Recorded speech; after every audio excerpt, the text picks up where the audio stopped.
भाई साहब, आप खा रहे हो अच्छे से अच्छा खाना, आप पी रहे हो दूध, खा रहे हो बादाम अखरोट, आप खा रहे हो असली शहद, आप खा रहे हो दालें, पर सब आपके शरीर में पहुंचकर सड़ रहा है। आपका भोजन पचने की बजाय सड़ रहा है, तो अंत में तो आपकी सेहत खराब ही हो जाएगी ना। तो आज आपको साइंटिफिक एक्सपेरिमेंट्स के साथ 4 बातें बताऊंगा। अगर आपने इन 4 बातों को मान लिया तो आपका खाना सड़ेगा नहीं बल्कि पचेगा। और इन बातों को मानना मुश्किल भी नहीं, बस हम सबको इसका पता नहीं होता। तो चलो सीधा आते हैं पहले एक्सपेरिमेंट पर। पहला अध्ययन ना उन लोगों के लिए है जो ये सोचते हैं कि केवल खाने के कंटेंट का ध्यान रखना जरूरी है। मॉडर्न भाषा में कहें तो हेल्दी फूड खाओ, और प्राचीन भाषा में कहें तो सात्विक भोजन करो, और बस आप स्वस्थ रहोगे। अगर आप ऐसा सोचते हो ना, तो ये अध्ययन आपकी आंखें खोल देगा। क्या होगा अगर हम कहें कि खाना कब खाया जा रहा है, ये भी बहुत इंपॉर्टेंट है। तो जो शोध मैं आपको बताने जा रहा हूँ उसके नतीजे सेल बॉटलिज्म पत्रिका में प्रकाशित हुए थे, और ये प्रयोग आज भी वैज्ञानिकों और डॉक्टरों को प्रेरित करता है। बात है 2015 की। कैलिफोर्निया की एक संस्था साक इंस्टीट्यूट फॉर बायोलॉजिकल स्टडीज में शुरू होता है एक प्रयोग, जहाँ पर डॉक्टर सचिदानंद पांडा और उनकी टीम एक रहस्यमयी सवाल का जवाब खोज रहे थे।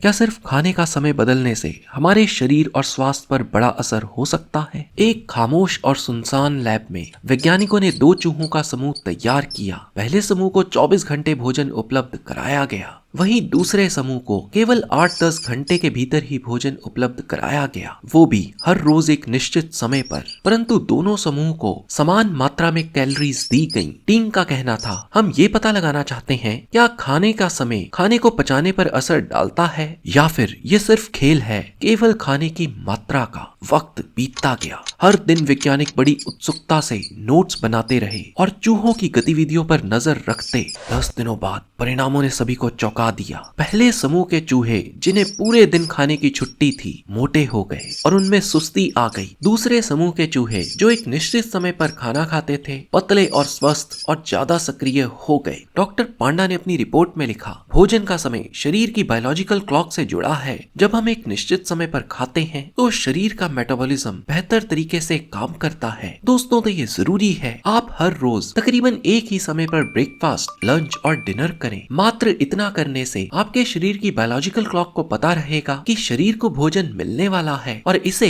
अब हमें पचाना है। वहीं अगर आप किसी भी समय खाएंगे तो आपका शरीर थकने लगेगा और आपका खाना पचेगा नहीं बल्कि सड़ेगा। आयुर्वेद भी हमें यही सीख देता है। चलिए अब आते हैं अगले एक्सपेरिमेंट पर। साल 2009 डॉक्टर ब्रायन वॉसिंग, एक प्रसिद्ध शोधकर्ता, ने अपने शोध में एक अजीब सवाल उठाया। आमतौर पर हम यही मानते हैं कि हमें पेट भर के खाना खाना चाहिए, परंतु तब क्या होगा जब कोई व्यक्ति पेट भर कर खाना ना खाए? डॉक्टर वॉसिंग जानना चाहते थे क्या होता है अगर हम अपने पेट को पूरी तरह से ना भरें और खाने को बस संतुष्ट होने तक सीमित रखें। डॉक्टर ब्रायन ने इस प्रश्न का उत्तर खोजने के लिए कुछ लोगों को चुना और एक बुफे की मेज सजाई, जिसमें ढेर सारे स्वादिष्ट व्यंजन रखे गए। अब इन सभी लोगों से कहा गया कि वो जो चाहे खा सकते हैं, लेकिन कुछ खास निर्देश थे। आधे लोगों से कहा गया कि वे जब तक पेट से संतुष्टि का एहसास हो तब तक ही खाएं और फिर भोजन रोक दें। दूसरे आधे लोगों को पूरी तरह से पेट भर खाने को कहा गया। अब आप खुद सोचो, आप भोजन कर रहे हो, पेट हल्का सा भरा महसूस हो रहा है और आपके सामने और भी स्वादिष्ट खाने का ढेर पड़ा है, और अचानक से आपको कहा जाता है बस अब खाना छोड़ दो। क्या आप ये कर पाओगे?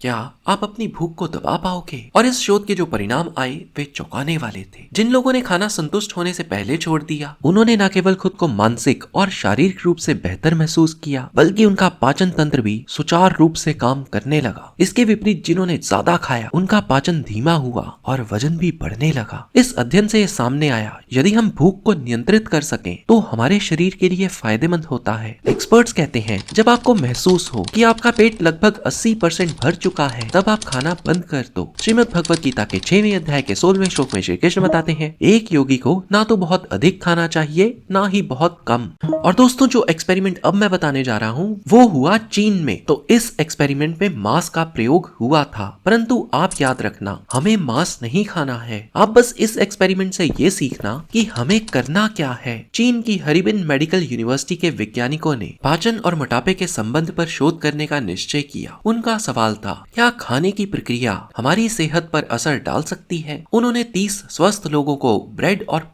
का भोजन दिया। पहली टीम को हर निवाले को 15 बार चबाने का निर्देश दिया और दूसरी टीम को हर निवाले को 40 बार चबाने को कहा गया। इस साधारण से निर्देश ने प्रतिभागियों के दिमाग में उलझन पैदा कर दी। सब सोचने लगे इससे क्या होगा, परंतु परिणाम की पहली परत तब खुली जब इनके खून के नमूने लिए गए और उनमें ग्रेलिन यानी भूख नियंत्रण करने वाला हार्मोन, ब्लड शुगर और पोषण के स्तर की जांच हुई। जो लोग ज्यादा चबाकर खा रहे थे उनकी भूख लंबे समय तक शांत रही, पाचन प्रक्रिया बेहतर हुई और शरीर को अधिक पोषण मिला। और तो और मधुमेह और मोटापे जैसे समस्याओं के खतरे में भी कमी देखी गई। पेट में गैस और भारीपन की समस्या कम हुई। स्पष्ट था इन सभी लोगों का खाना सड़ा नहीं बल्कि हजम हुआ। और तो और मानसिक शांति और ध्यान में भी वृद्धि हुई। ऐसा क्यों, अब तक कोई समझ नहीं सका। रहस्य गहराता गया। भला ये कैसे संभव था? मात्र चबाने से डायबिटीज और मोटापे तक में सुधार हो? वैज्ञानिकों ने खोजा हमारे मुंह का सलाइवा यानी लार खाना पेट तक पहुंचने से पहले मुंह में ही पचाने की प्रक्रिया को शुरू कर देता है।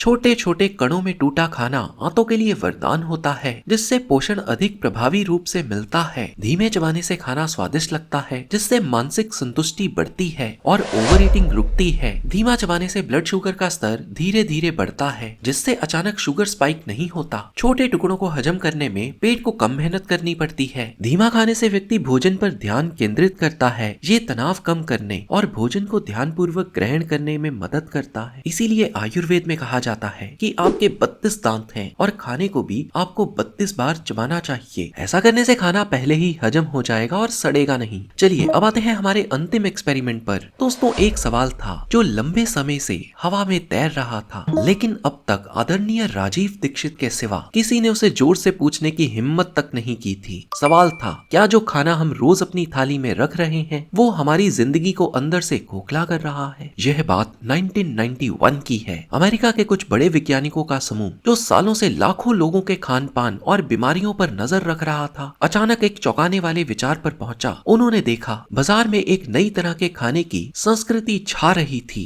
चमचमाते पैकेटों वाला खाना जो तुरंत बन जाता था। ये इंस्टेंट फूड जिन्हें अल्ट्रा प्रोसेस्ड फूड कहते हैं, अमेरिका के हर घर में अपनी जगह बना चुका था। परंतु एक सवाल दिल में चुभने लगा, क्या इससे आंतों का कैंसर का खतरा है? वैज्ञानिकों ने अपनी खोज शुरू की। उन्होंने पहले हो चुके 3 बड़े अध्ययन जिनका नाम था nurses health study, nurses health study 2 और health professional follow up study का डाटा इकट्ठा किया। ये तीनों अध्ययन 1976, 1989 और 1986 से शुरू हुए थे और हर साल हजारों लोग इसमें हिस्सा लेकर अपनी सेहत और खाने पीने की जानकारी देते थे। इन्होंने 1991 से 2015 तक का डाटा निकाला। कुल 24 साल, 1,60,000 से भी ज्यादा लोग। ये इतना बड़ा डाटा था कि इसे पढ़ने और समझने में महीनों लग जाते। वैज्ञानिकों ने अपने कंप्यूटर स्क्रीन पर नजरें गड़ा ली और हर खाने की सूची का बारीकी से विश्लेषण शुरू किया। धीरे धीरे तस्वीर साफ होने लगी। जो लोग सबसे ज्यादा अल्ट्रा प्रोसेस्ड फूड खा रहे थे उनके शरीर में बदलाव दिखने लगे। वैज्ञानिकों की सांसें थम गईं जब उन्होंने देखा